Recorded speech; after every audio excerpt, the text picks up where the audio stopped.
السلام علیکم ورحمۃ اللہ وبرکاتہ۔ ہم سورۃ البقرہ کر رہے تھے، آئیے آگے آیات کا ترجمہ دیکھتے ہیں۔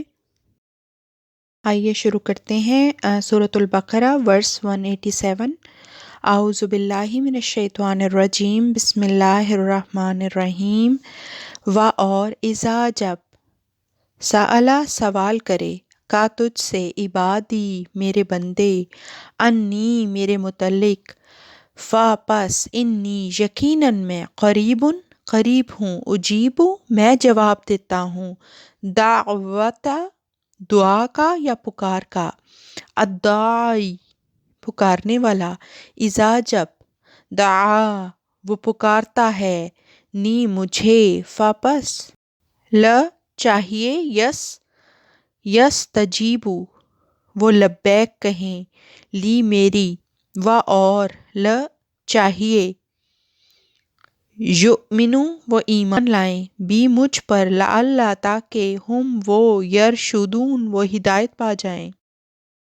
اور جب میرے بندے تجھ سے میرے متعلق سوال کریں تو یقیناً میں قریب ہوں،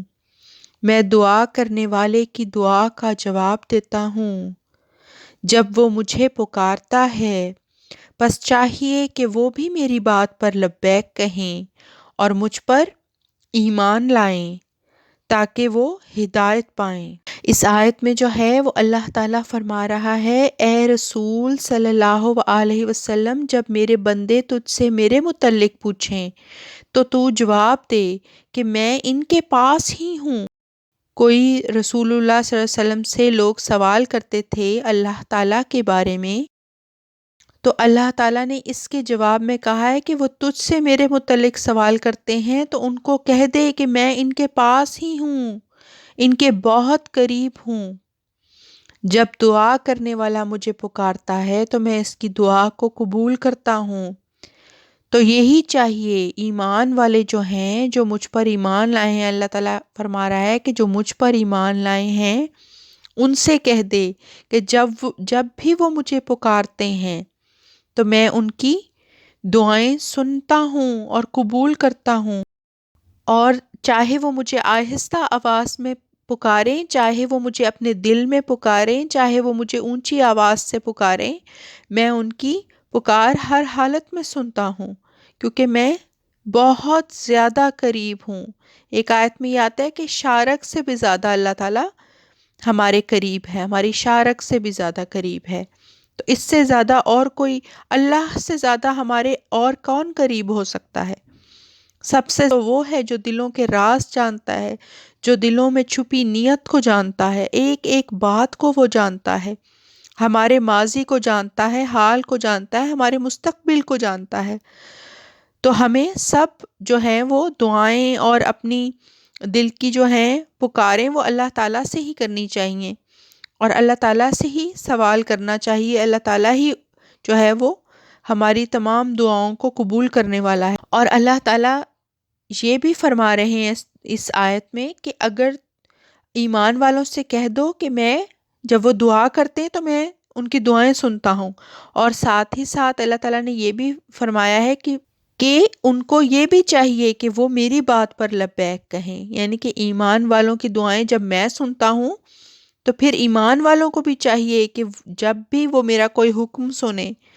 قرآن میں وہ میرے احکامات سنتے ہیں تو اس پر بس لبیک کہیں، اس پہ سوال نہ کریں کوئی بھی، اس پہ حاضر ہو جائیں، بس اپنے سر کو وہیں پہ جھکا دیں اللہ کی اطاعت۔ تو یہی راستہ ہے ہدایت پا جانے کا، اور ہدایت جو ہے وہ اللہ تعالیٰ کی سب سے بڑی نعمت ہے۔ آگے ہے اوہلا جائز ہے، حلال ہے، لا واسطے، کم تمہارے، لیلتا رات، الصیام روزے، الرافثو تعلقات قائم کرنا، الی نسائی طرف عورتیں، کم اپنی، ہننا وہ، لباسن لباس ہیں، لا واسطے، کم تمہارے، اور انتم تم ہو، لباسن لباس، لا واسطے، ہننا ان عورتوں کے، عالمہ جان لیا اللہ انا یہ کہ، کن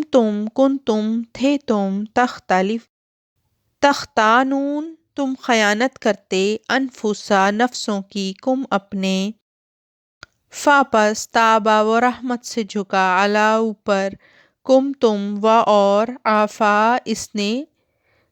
درگزر کیا، ان سے، کم تم، فاپس، الآنا اب، باشرو ازدواجی تعلقات قائم کرو، ہننا ان سے، و اور،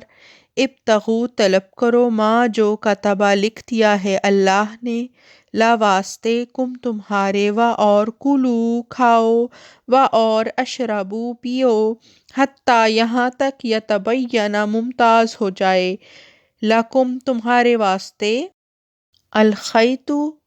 دھاگا یا دھاری، الابیض سفید، من الخیط دھاری سے، الاسود سیاہ، من سے، الفجر فجر، ثم پھر، اتموا تم پورا کرو، الصیام روزے، الی اللیل رات تک، و اور، لا نہ، تباشروا ازدواجی تعلقات قائم کرو، ہننا ان سے، و اور، انتم تم ہو، عاکفون اعتکاف بیٹھے ہوئے، فی میں، المساجدی مساجد میں، تلکا یہ، حدود اللہ اللہ کی حدود ہیں، فا پس، لا نہ، تقربو تم قریب جاؤ، ہاں ان کے، کذالک اسی طرح، یبین وہ کھول کر بیان کرتا ہے اللہ اللہ، آیاتی آیات،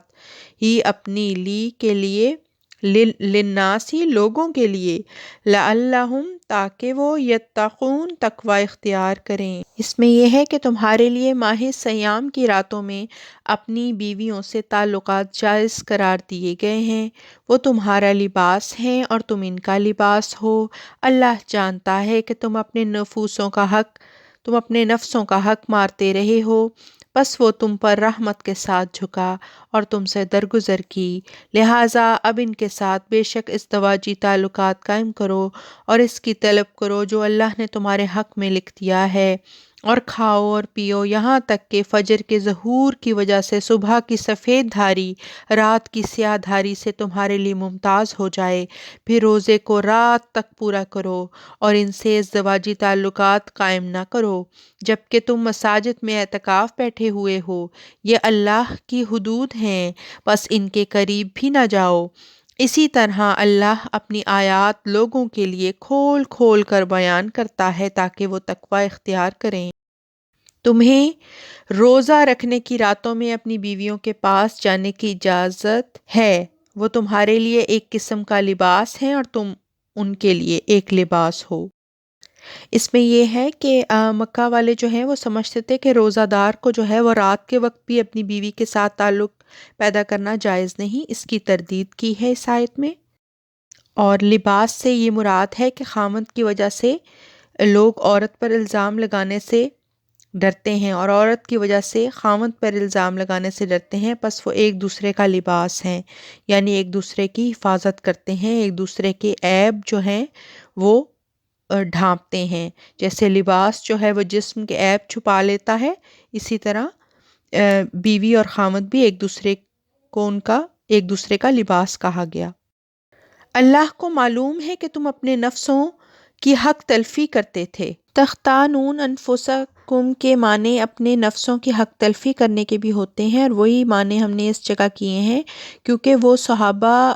رضی اللہ تعالیٰ عنہ کی شان کے مطابق ہیں، اور مطلب یہ ہے کہ یہ حکم شرعی نہیں تھا مگر پھر بھی تم اپنی جانوں کو تکلیف میں ڈالنے کی کوشش کرتے تھے، اب ہم نے شرعی حکم بتا دیا ہے تاکہ تم خواہ مخواہ اپنے آپ کو تکلیف میں نہ ڈالو، اس لیے اس نے تم پر فضل سے توجہ کی اور تمہاری اس حالت کی اصلاح کر دی۔ اب تم بلا تعمل ان کے پاس جاؤ اور جو کچھ اللہ نے تمہارے لیے مقدر کیا ہے اس کی جستجو کرو، اور کھاؤ اور پیو یہاں تک کہ تمہیں صبح کی سفید دھاری سیاہ دھاری سے الگ نظر آنے لگے، اس کے بعد صبح سے رات تک روزوں کی تکمیل کرو، اور جب تم مساجد میں اعتکاف میں ہو تو ان کے یعنی بیویوں کے پاس نہ جاؤ، یہ اللہ کی مقرر کردہ حدیں ہیں، اس لیے تم ان کے قریب بھی مت جاؤ۔ اللہ اسی طرح لوگوں کے لیے اپنے احکامات بیان کرتا ہے تاکہ وہ ہلاکتوں سے بچیں۔ اگلی قرآن کلاس میں انشاءاللہ ملاقات ہوتی ہے۔ السلام علیکم ورحمۃ اللہ وبرکاتہ، وآخر دعوانا ان الحمد للہ رب العالمین۔ اللہ حافظ۔